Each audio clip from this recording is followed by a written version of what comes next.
অর্থনীতির ছাত্র হয়েও সত্যজিৎ রায় বিশ্বের বিখ্যাত সিনেমা নির্মাতাদের মধ্যে একজন। সত্যজিৎ রায় 1921 সালের 2রা মে কলকাতায় জন্মগ্রহণ করেন। তার পিতা সুকুমার রায় ছিলেন একজন বিশিষ্ট লেখক, কবি এবং অলঙ্করণ শিল্পী। সুকুমার রায়ের আবোল তাবোল এবং অন্যান্য শিশু সাহিত্য বাংলায় জনপ্রিয়তা পায়। সত্যজিৎ রায়ের মাতা সুপ্রভা দেবী ছিলেন একজন শিক্ষিতা ও সাহিত্যানুরাগী। এই সাংস্কৃতিক পরিবেশে সত্যজিৎ রায়ের শিল্পী মন তৈরিতে গুরুত্বপূর্ণ ভূমিকা পালন করে। ছোটবেলায় সত্যজিৎ রায় তার পিতাকে হারান মাত্র 3 বছর বয়সে। তারপর তার পরিবার আর্থিক কষ্টে পড়ে। সুপ্রভা রায় তাকে বড় করে তোলেন এবং তার শিক্ষার প্রতি মনোযোগ দেন। ছোটবেলা থেকেই সত্যজিৎ রায় বই পড়তে ভালোবাসতেন। তিনি রবীন্দ্রনাথ ঠাকুরের সাহিত্য, বিশ্ব সাহিত্য এবং চলচ্চিত্র সম্পর্কে গভীর আগ্রহ প্রকাশ করেন।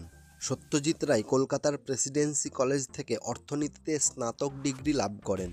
যদিও তিনি অর্থনীতি পড়েছিলেন, তার মনে সবসময় ছিল শিল্পের প্রতি প্রবল আগ্রহ। এরপর তিনি বিশ্বভারতী বিশ্ববিদ্যালয়ের কলা ভবনে ভর্তি হন, যেখানে তিনি বিখ্যাত শিল্পী নন্দলাল বসু এবং বিনোদ বিহারী মুখোপাধ্যায়ের অধীনে পড়াশোনা করেন।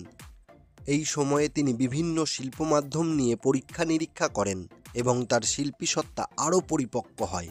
বিশ্বভারতীতে তার শিক্ষাজীবন ও শিল্পী সত্তার বিকাশে গুরুত্বপূর্ণ ভূমিকা পালন করে। এখানেই তিনি বাংলার লোকশিল্পী, মাটির কাজ এবং চিত্রকলার প্রতি আকৃষ্ট হন। এসব তার পরবর্তী চলচ্চিত্রগুলোর ভিজুয়াল স্টাইল এবং ন্যারেটিভ স্ট্রাকচারে প্রভাব ফেলে।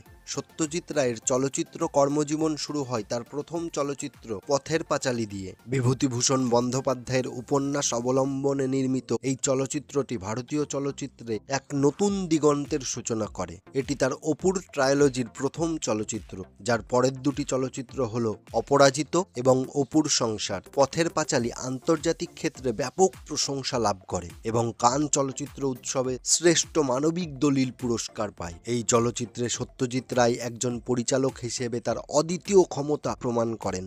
তার স্বতন্ত্র ভিজুয়াল স্টাইল, সিম্পল ন্যারেটিভ এবং মানবিক কাহিনী দর্শকদের মুগ্ধ করে। এরপর সত্যজিৎ রায় একের পর এক কালজয়ী চলচ্চিত্র নির্মাণ করেন, যেমন জলসাঘর, দেবী, চারুলতা, নায়ক, অরণ্যের দিনরাত্রি, সোনার কেল্লা ইত্যাদি। তার চলচ্চিত্রগুলি সাধারণ মানুষের জীবনের কাহিনী তুলে ধরে এবং তাদের সামাজিক, অর্থনৈতিক এবং মানসিক বাস্তবতা উপস্থাপন করে। সত্যজিৎ রায় চলচ্চিত্রের প্রতিটি দিকেই পারদর্শী ছিলেন। তিনি নিজেই চিত্রনাট্য লিখতেন, সিনেমার সঙ্গীত রচনা করতেন, এমনকি নিজেই তার চলচ্চিত্রের পোস্টারও ডিজাইন করতেন।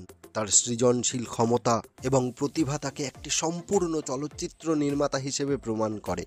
সত্যজিৎ রায় তার চলচ্চিত্র জীবনে অসংখ্য পুরস্কার ও সম্মান অর্জন করেন।